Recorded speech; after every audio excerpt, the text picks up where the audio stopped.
এই যে রমজান মাস আসলো কেন, রব দিল কেন, ওই বুঝতেই বুঝিনি। এটাকে আমরা একটা ওই সেহরি আর ইফতারের মধ্যে নিয়ে আসছি। রমজান হচ্ছে নিজেকে শয়তানের কারাগার থেকে মুক্ত করার মাস। 11টা মাস যেমন তেমন, একটা মাস ভালো থাকার চেষ্টা করি।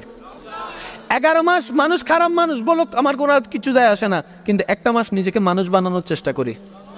তার মানে কি, রমজানটা আল্লাহ দিয়েছেন, রমজান থেকে শিক্ষা নাও, 11 মাস সেটা বাস্তবায়ন করো। সামনে রমজান আছে না, সামনে রমজান আছে না। এই রমজান জিনিসটার নাম আমরা প্রায় সময় শুনি আত্মশুদ্ধি, রমজানের নামে আমরা শুনি সংযম, কিন্তু কখনো হয়তো বুঝতে পারি নাই। সংক্ষিপ্ত সময়ে দু একটা কথা বলছি, একটু মনোযোগ দিয়ে শুনবেন। নিজের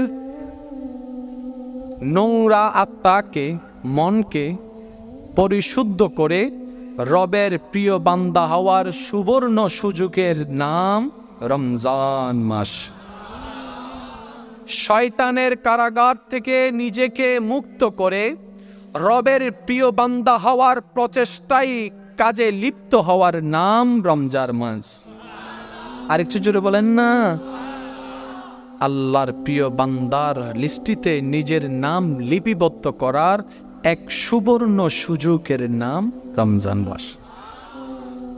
একদম মনোযোগ, এই কথাটা বুঝতে পারলে আমাদের জন্য ভালো হবে। রমজান বছরে কয়বার আসে? মাস কয়টি? একটি। টোটাল বছরে মাস কয়টি? তাহলে 12টি মাসের মধ্যে একটি মাসের নাম রমজান। কিন্তু দুঃখের বিষয়, রমজানটাকে আমরা কেমন জানি একটা ফর্মালিটির মধ্যে নিয়ে এসেছি। সেহরি খেতে উঠতে হবে, বা সেহরিটা খেলাম, সেহরি খাওয়ার পরে একটু নামাজটা পড়লাম, তারপরে ঘুমাই গেলাম, তারপরে কাজকর্ম যা আছে করলাম, এই বিকাল 3টা থেকে মোটামুটি প্রস্তুতি শুরু করে নিলাম, তারপরে 4টা, তারপরে 5টা, তারপরে ইফতারের মধ্যে একদম ওই আহামরি খাওয়ার আয়োজন করে। আবার আমরা তো অনেকেই বোকার মতো না বুঝে ছবি তুলে ফেসবুকে আপলোড করে দিচ্ছি, এটাকে নাম দিচ্ছে আবার ইফতার পার্টি। আমি কারো পক্ষে বিপক্ষে বলছি না, শুধু বিবেকের কাছে ছেড়ে দিচ্ছি। ইফতারটা করলাম, করার পরে দেখবেন এমনভাবে পেট লোড হয়, তারাবি পড়ার জন্য সাহসটা হয়ে ওঠে না, দুর্বল লেগে যায়, কেমন জানি খুব টায়ার্ড লেগে যায়। শেষ পর্যন্ত কোনো রকম তারাবিটা পড়ে তারপরে আমরা কোনো রকম একটু ঘুমাই, তারপরে না হয় সারা রাত জাগিয়ে ফিরি। এই যে রমজান মাস আসলো কেন, রব দিল কেন, ওই বুঝতেই বুঝিনি। এটাকে আমরা একটা ওই সেহরি আর ইফতারের মধ্যে নিয়ে আসছি। আমি শ্রদ্ধার সাথে বলছি, রমজান হচ্ছে নিজেকে শয়তানের কারাগার থেকে মুক্ত করার মাস। কিভাবে? এই পৃথিবী বানালেন কে? শেষ ভালো যার সব ভালো তার। আওয়াজটা আর একটু বড় করে দিবেন। এই পৃথিবী বানালেন কে? আমাদেরকে বানালেন কে? এই পৃথিবী গ্রহে আমাদেরকে থাকার ব্যবস্থা করে দিলেন কে? আল্লাহ দিয়েছেন, সবাই আমরা জানি। এবার আমি প্রশ্ন করব, আপনার উত্তর দিবেন। আল্লাহ কি আমাদেরকে পৃথিবীতে এই শর্তে দিয়েছেন অশান্তি করব নাকি শান্তিতে থাকব?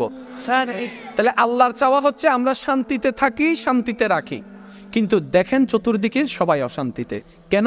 এই অশান্তির কারণ গরু নয়, এই অশান্তির কারণ ছাগল নয়, এই অশান্তির কারণ ওট নয়, এই অশান্তির কারণ হয়তো আপনি, নয়তো আমি, না হয় আমরা সবাই, আমরাই আমাদের অশান্তির কারণ। এবার রব বলে, আমি তো তোমাদেরকে লা তুফসিদু ফিল আরদ বলেছি, তোমাদেরকে তো অশান্তি করতে পাঠাইনি, তোমাদেরকে শান্তিতে থাকো, শান্তিতে খাও, শান্তিতে ঘুমাও, শান্তিতে ইবাদত করো, নিজেও ভালো থাকো, অপরকেও ভালো রাখো। এত অশান্তি করছো কেন?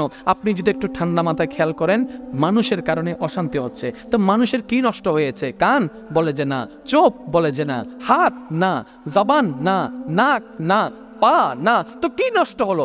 মানুষের মনটা নষ্ট হয়ে গেল। তো শয়তান কি করলো? আপনাকে আমাকে আল্লাহর প্রিয় বান্দা করার জন্য যা করা দরকার সবকিছুই করাচ্ছে। ও শয়তান, কিভাবে করো? বলে যে তোর নফসের মধ্যে আমি আসন বানিয়েছি, তোর কলবটাকে, মনটাকে, অন্তরটাকে আমি নিয়ন্ত্রণ নিয়ে এসেছি। এবার আপনাকে আমাকে যদি রবের প্রিয় বান্দা হতে হয়, শয়তানের সাথে সম্পর্ক ডিসকানেক্ট করা ছাড়া দ্বিতীয় কোনো উপায় নাই। তো করব কিভাবে? সেটা অর্জন করার এক অন্যতম নিয়ামতের মাস হচ্ছে রমজান মাস। কিন্তু আমরা সেটা বুঝতে পারি না।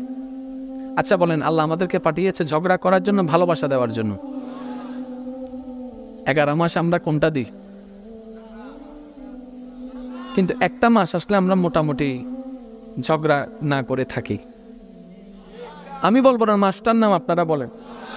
তাহলে আমরাই স্বীকার করছি আমি 11 মাস ঝগড়া করলেও 1 মাস মোটামুটি ঝগড়া করি না। 11 মাস গালাগালি করলেও 1 মাস আসলে মোটামুটি নিজেকে নিয়ন্ত্রণ করার চেষ্টা করি। কোন মাস? 11 মাস ইবাদত করি না করি, একটা মাস আসলে মোটামুটি মাথায় টুপি থাকে। আমি বলবো না, আপনারা বলেন না। 11টা মাস যেমন তেমন, একটা মাস ভালো থাকার চেষ্টা করি। 11 মাস মানুষ খারাপ মানুষ বলুক, আমার কোনো কিছু যায় আসে না, কিন্তু একটা মাস নিজেকে মানুষ বানানোর চেষ্টা করি। তার মানে কি? রমজানটা আল্লাহ দিয়েছেন, রমজান থেকে শিক্ষা নাও, 11 মাস সেটা বাস্তবায়ন করো। আর আপনারা জানেন প্রতিটা প্রশাসনিক বাৎসরিক একটা ট্রেনিং আছে, আর্মিদের, পুলিশের একটা ট্রেনিং। মুসলমানদের ট্রেনিং এর মাস হচ্ছে রমজান মাস। এই রমজান মাসকে যে উপলব্ধি করবে, রবের সন্তুষ্টির জন্য কাজ করতে পারবে, রমজান মাসের নিয়ামত নিয়ে বাকি 11 মাসও সে রবের প্রিয় বান্দা হয়ে চলতে পারবে। সুবহানাল্লাহ। একটি অনুরোধ জানাচ্ছি, দুনিয়াতে আমরা আসছি একা, যাব একা, কেউ কারো জন্য নয়, এই বাস্তবতাই সত্য। যে যত দ্রুত এই বাস্তবতাকে আমরা মেনে নিতে পারবো, জীবনে টিকে থাকা আমাদের জন্য তত সহজ হয়ে যাবে। অনেকে বললে আমি মরে গেলে তুমি বুঝবা, মরার পর বুঝে তো আর লাভ নাই। তো অন্যকে বুঝাইতে গিয়ে নিজের জীবনটাকে শেষ করার কোনো মানে হয় না। আপনার রব আপনাকে জীবন দান করেছেন, এই জীবনের পরিপূর্ণ হিসাব আপনি আপনার রবকে বুঝাই দিবেন, বাস এখানে ডিল ফাইনাল। এই মাঝখানের সময়টা হচ্ছে দুনিয়া, এটাই জীবন। মাঝখানের সময়টা দুনিয়া, এটাই জীবন। আর এই জীবনে একটাই লক্ষ্য, রবের প্রিয় বান্দা হওয়া। মানুষের প্রিয় হওয়ার দরকার নেই, আপনি রবের প্রিয় হওয়া শুরু করুন, সমস্ত মানুষ আপনাকে ভালোবাসা শুরু করে দিবে। সুবহানাল্লাহ। আর একজন মানুষ কখনো সবার প্রিয় হতে পারে এটা আশা করাটাও বোকামি। যারা আপনাকে ভালোবাসে তাদেরকে নিয়ে ভাবুন, যারা আপনাকে ঘৃণা করে তাদেরকে নিয়ে ভেবে আপনার সময় নষ্ট করবেন না। আপনি একটু খেয়াল করে দেখবেন, মনে করেন ফেসবুকের কমেন্টস বক্সে 100টা কমেন্টস আসছে, 99টা আপনার পক্ষে, মাশাআল্লাহ, সুবহানাল্লাহ, নাইস, বিউটিফুল। একটা যদি একটু উল্টা ফুলটা থাকে, আপনার মনোযোগ দেখবেন যে ওই একটার দিকে যাবে। কারোটা রিপ্লাই দেন না দেন, দেখবেন যে ওই একটা রিপ্লাই দিতে মন বারবার চাইবে। এটা আমাদের অভ্যাস হয়েছে। 99টা প্রশংসার সামনে একটা দুর্নামের তো কোনো অস্তিত্ব থাকতে পারে। সেজন্য নিজেও পজিটিভ হন, অন্যের ব্যাপারে পজিটিভ থিঙ্কিং করবেন, চিন্তা করবেন। দুনিয়াতে আমরা সবাই মেহমান হয়ে আসছি, কেউ সারা জীবন থাকতে আসেনি। নিজেও ভালো থাকুন, অপরকে ভালো রাখুন।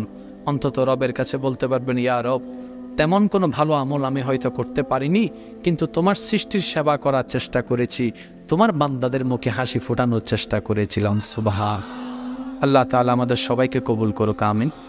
রমজানের প্রস্তুতি এখন থেকে নেওয়া শুরু করেন। সবার ব্যস্ততা সবার জানা আছে, নিজের ব্যস্ততাকে সামনে রেখে রমজানের 24টা ঘন্টা কিভাবে কাটালে আপনার রব খুশি হবে, আপনি আপনার মতো প্ল্যানিং করুন। স্বামীরা প্ল্যানিং করুন, স্ত্রীদেরকে বুঝতে দিয়েন না। স্ত্রীরা প্ল্যানিং করুন, স্বামীদেরকে বুঝতে দিয়েন না। বলে যেটা কেমন কথা? আমি বললাম কিছু কাজ তো করুন যেটা আপনার এবং আপনার রবের কাছে থাকবে, আর কেউ জানবে না। সো এটা আপনার এবং আপনার রবের মাঝখানেই থাক, কেউ নাই জানুক। রব খুশি হয়ে যাবে, আমার বান্দা আমাকে খুশি করার জন্য করেছে। সুবহান।